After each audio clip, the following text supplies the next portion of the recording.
vamos a analizar el contenido estético y cinematográfico de la película Emma, tratando de encontrar similitudes estéticas con el movimiento neoclasicista en Inglaterra. Emma es una película basada en un libro de la famosa escritora Jane Austen, publicado en 1815. La historia trata sobre una joven de clase alta que no tiene la obligación de casarse por su estatus social y se dedica a casar a otros. La historia transcurre en Inglaterra, que si analizamos históricamente para 1800, estaban sucediendo varias cosas que modificaban económicamente al país.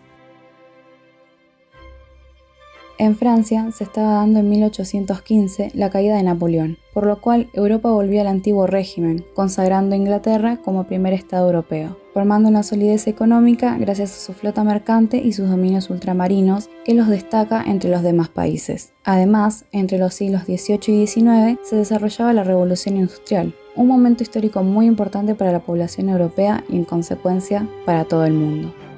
En estos mismos siglos, en relación al arte, se desarrollaba un movimiento artístico llamado neoclasicismo.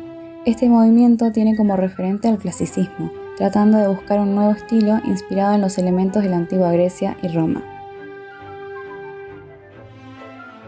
La arquitectura del neoclasicismo se destacaba por su estructura sobria y formatos clásicos del Renacimiento.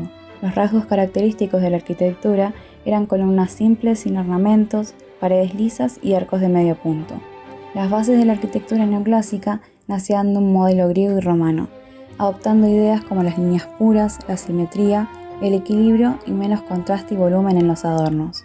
Con respecto a la decoración, vemos guirnaldas, decoraciones florales, escudos, trofeos, etc. ¿Qué características que nombramos anteriormente nos hacen ver a la adaptación de Emma como una película basada en el neoclasicismo? Bueno, para empezar identificamos las columnas típicas de una recuperación del estilo griego, tanto en interiores como en exteriores.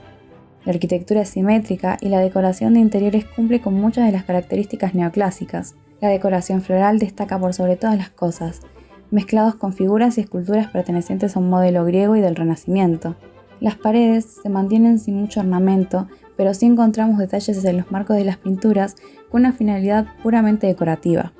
La elección de la paleta de colores nos recuerda un poco al rococó, por sus colores pasteles, pero también predominan colores perlados que identifican al estilo neoclásico. Además, los jardines de la película son una clara representación de los exteriores de este movimiento. Estos tienen la característica de ser muy teatrales, con colinas, árboles, lagos y arroyos por donde los dueños podían pasarse horas y horas. La pintura del neoclasicismo se aleja del gusto cortesano que mantenía el movimiento rococó. Las obras eran un escenario cargado de historia, donde los cuerpos eran representados como estatuas congeladas en el tiempo. Los cuerpos se pintaban flácidos, blandos y sin tensiones. Esto se debía a la idealización de la figura a través de las esculturas griegas, en las cuales se basaban para hacer sus pinturas. En la película Emma, las pinturas complementan la decoración de los ambientes rellenando grandes paredes con sus marcos decorativos en colores dorados a juego con las paredes. La tonalidad de las pinturas nos recuerda un poco más al movimiento barroco, pero las figuras y los escenarios corresponden al neoclasicismo. En la película encontramos que la mayoría de los cuadros se tratan de retratos con vestuarios que parecen de la alta sociedad. La pintura no solo aparece como decoración en las paredes, sino que también es una de las actividades que las protagonistas realizan en la trama para aumentar sus habilidades. El vestuario de Inglaterra en 1800 vio un cambio repentino en la producción a partir de las máquinas de coser. Los estilos cambian y el modo de fabricarlos también. Veníamos de un vestuario que le generaba a las mujeres grandes polleras y volumen, pues cuanto más grande el tamaño, más importante te verías. Con la llegada del neoclasicismo y su inspiración en las miradas clásicas de Grecia y Roma, los vestidos pasaron a ser mucho más ligeros y sueltos. Los tonos más usados eran blancos o claves tonales altas para demostrar elegancia.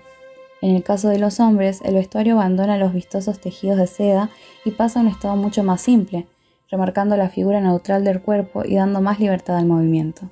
En la película Emma, los vestuarios representan las características de este año, mostrándonos una serie de hermosos vestidos y sombreros que combinan perfecto con el ambiente y generan un atractivo visual que evidencia el trabajo de un artista detrás de cada toma. Es cierto que la película toma decisiones estéticas acorde al estilo que quiso darle el director, junto con los directores de arte y de fotografía que difieren con el neoclasicismo, pero son varios los rasgos que nos permiten identificar que la película Emma mantiene una semejanza estética con el final de la época de este movimiento.